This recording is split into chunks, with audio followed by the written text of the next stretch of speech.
പുറകിലായി ഞാനും നിങ്ങളോടൊപ്പം ശ്രദ്ധിക്കുന്നു. എന്നിട്ടും നിങ്ങളുടെ അറിയിപ്പ് സത്യമാണെന്ന് കാണാൻ കഴിഞ്ഞില്ല.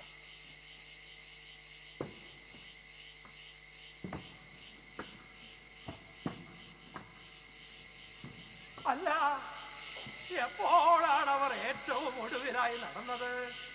പൊന്നുതമ്പുരാൻ യുദ്ധരംഗത്തേക്ക് പോയതിനു ശേഷം അവർ കിടക്കയിൽ നിന്ന് എഴുന്നേൽക്കുന്നതും നിശാവസ്ത്രം ധരിച്ചുകൊണ്ട് അവരുടെ അറ തുറന്ന് കടലാസ് പുറത്തേക്ക് എടുക്കുന്നതും അത് മടക്കുന്നതും അതിൽ എഴുതുന്നതും തുടർന്ന് മുദ്ര വെക്കുന്നതും എന്നിട്ട് കിടക്കയിലേക്ക് മടങ്ങുന്നതും ഞാൻ കണ്ടിട്ടുണ്ട്. പക്ഷേ ഇതെല്ലാം ഗാഠനിദ്രയിലാണ് ചെയ്തിട്ടുള്ളത്.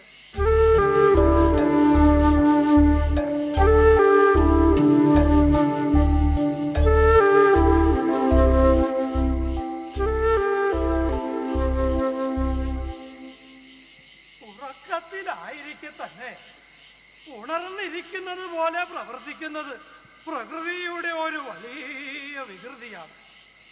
ഉറക്കത്തിലെ ഈ വിഭ്രാന്തിക്കിടയിൽ നടക്കുന്നതും മറ്റു പ്രവർത്തികൾ ചെയ്യുന്നതിനും പുറമെ എപ്പോഴെങ്കിലും എന്തെങ്കിലും അവർ സംസാരിച്ചതായി നിങ്ങൾ കേട്ടിട്ടുണ്ടോ? അത് ശ്രീമാൻ,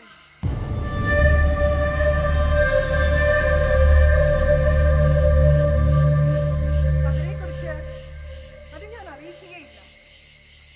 നിങ്ങൾക്കതെന്നോട് പറയാം.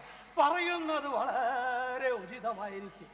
അങ്ങയോടെന്നല്ല ആരോടും എന്റെ വാക്കുകളെ പിന്താങ്ങാൻ ഒരു സാക്ഷിയും ഇല്ലാതിരിക്കെ.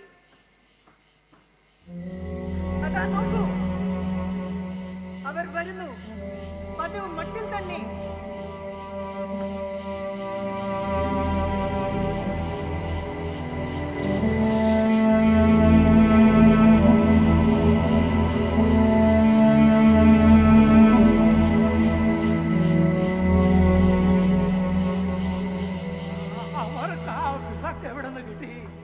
അവരുടെ സമീപത്തുണ്ടായിരുന്ന തന്നെ കിടക്കക്കരികിൽ വിളക്കുണ്ടാകണം. അതാണ് അവരുടെ കൽപ്പന.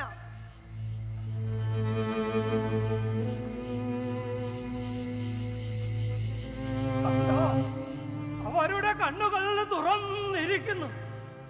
അതെ, പക്ഷെ അവയുടെ ഇന്ദ്രിയ ശക്തി അടഞ്ഞു.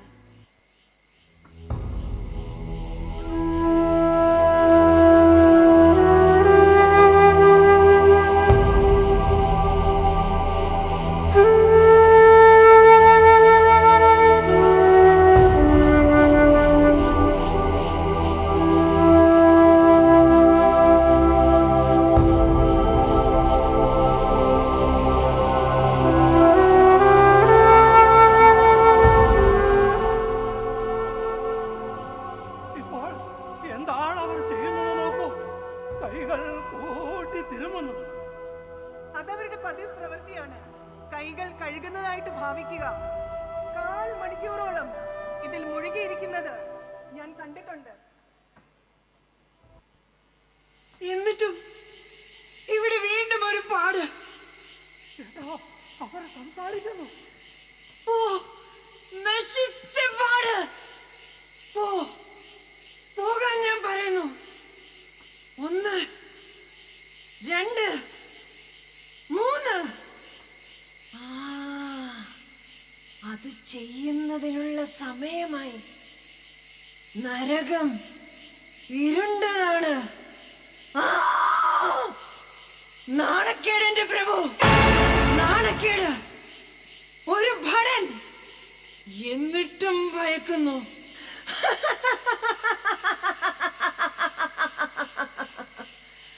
നമ്മുടെ അധികാരശക്തിയെ ചോദ്യം ചെയ്യാൻ ആരുമില്ലാത്തപ്പോൾ ആരറിയുന്നു?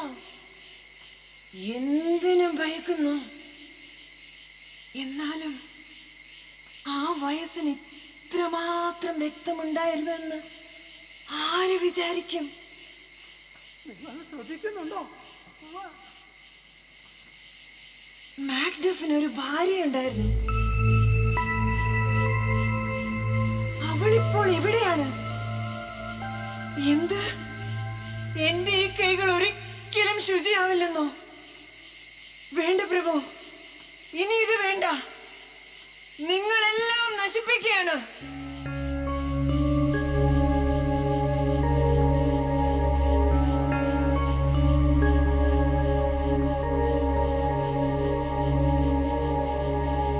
പൊയ്ക്കോ പൊയ്ക്കോ, നിങ്ങൾ അറിയാൻ പാടില്ലാത്തത് അറിഞ്ഞു കഴിഞ്ഞു.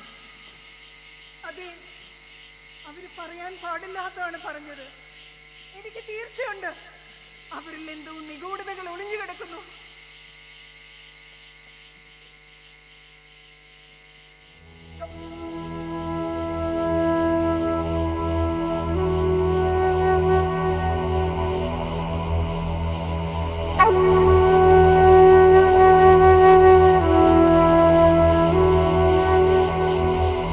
ഇവിടെ ഇപ്പോഴും ചോരയുടെ മണം.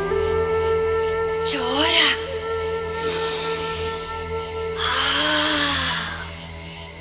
അതിന്റെ മതിപ്പിക്കുന്ന ഗന്ധം എന്റെ ഈ കൈകളിൽ. ഈ അറേബ്യയിലെ മുഴുവൻ സുഗന്ധദ്രവ്യങ്ങൾ ചേർത്ത് വെച്ചാലും എന്റെ ഈ കൊച്ചു കൈകളെ മധുരതരമാക്കാനാവില്ല.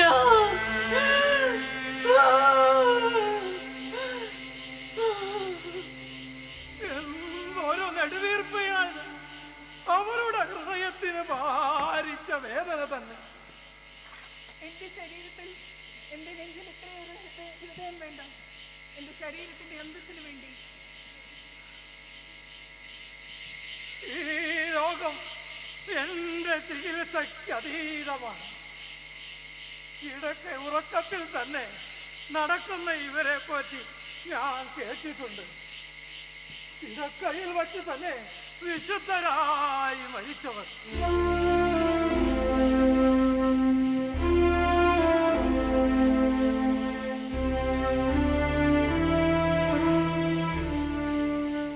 നിങ്ങൾ കൈകൾ കഴുകൂ, എന്നിട്ട് ഈ നിശാവസ്ത്രം ധരിക്കൂ. ഇങ്ങനെ വിളരാതിരിക്കൂ. ഞാൻ വീണ്ടും നിങ്ങളോട് പറയുകയാണ്, ബാങ്കോയെ അടക്കി കഴിഞ്ഞു.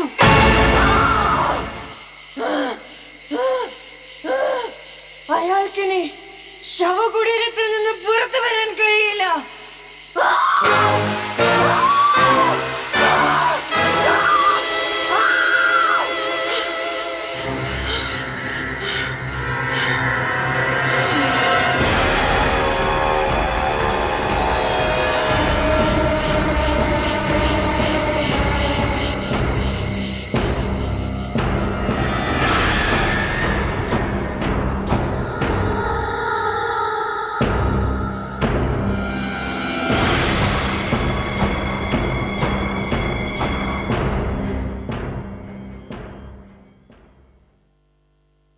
അടുത്ത 2 രംഗത്തോടുകൂടി ഈ നാടകം ഇവിടെ പര്യവസാനിക്കുന്നു. അതിനു മുൻപ് ഈ നാടകത്തിൻ്റെ അരങ്ങിലും അണിയറയിലും പ്രവർത്തിക്കുന്നവരെ നിങ്ങൾക്കായി ഒന്ന് പരിചയപ്പെടുത്താം. അരങ്ങത്ത് Macbeth, Kumar Thrithala, lady Macbeth, Teena Theresa Antony. Banquo, Shaiju Pallippuram. Lady Banquo, Pournami Sangeeth. Fleance, Baptist Ambrose. King Duncan, Binu Kulangara. Malcolm, Gino Mylapra. Donalbain, Jio Thodupuzha. Macduff, Aji Paravur. Ross, Dileep Vayalar. ആഗ്നസ്, Shamon Jacob Kadammanitta. Lennox, Binoy Abraham Konni. Seyton, Jacob Varghese. Gentlewoman, Usha Dileep. Doctor Freddy Francis Parokkaran. Carlos, Shaji Mundakottakkal. നിത്യാസ്, ജോമോൻ ജേക്കബ് നാട്ടകം. സൂയൻ, Sony V Paravur. Soldier, റുഹൈൽ Kodiyeri. Supplier, Dheeraj Dileep. Door guard, Jinu K Abraham. നൃത്തസംഘം, കുമാരി അലീന ആൻ ജിനോ, അലോണ ആൻ ജോജി, അമയ ആൻ ജോജി, അഡോണ അന്ന റാണ, ദിയ പി സംഗീത്, ദിവ്യശ്രീ വിജയകുമാർ, ലിൻഡ മേരി സന്തോഷ്, മാളവിക വിജേഷ്, നിധി മരിയ അലക്സ്. അണിയറയിൽ രംഗപടം ആർട്ടിസ്റ്റ് സുജാതൻ. രംഗചിത്ര ഏകോപനം സുനീഷ് വേങ്ങര. രംഗസജ്ജീകരണം സലീം TP, ബാബുഗോപാൽ, ലിൻസ് ഡേവിഡ്. സഹായികൾ അനൂപി കൃഷ്ണൻ, മുഹമ്മദ് അനസ്, മഹേഷ് P, അനന്തു M പിള്ളൈ. രംഗോപകരണ രൂപകൽപ്പന ബാപ്റ്റിസ്റ്റ് ആംബ്രോസ്.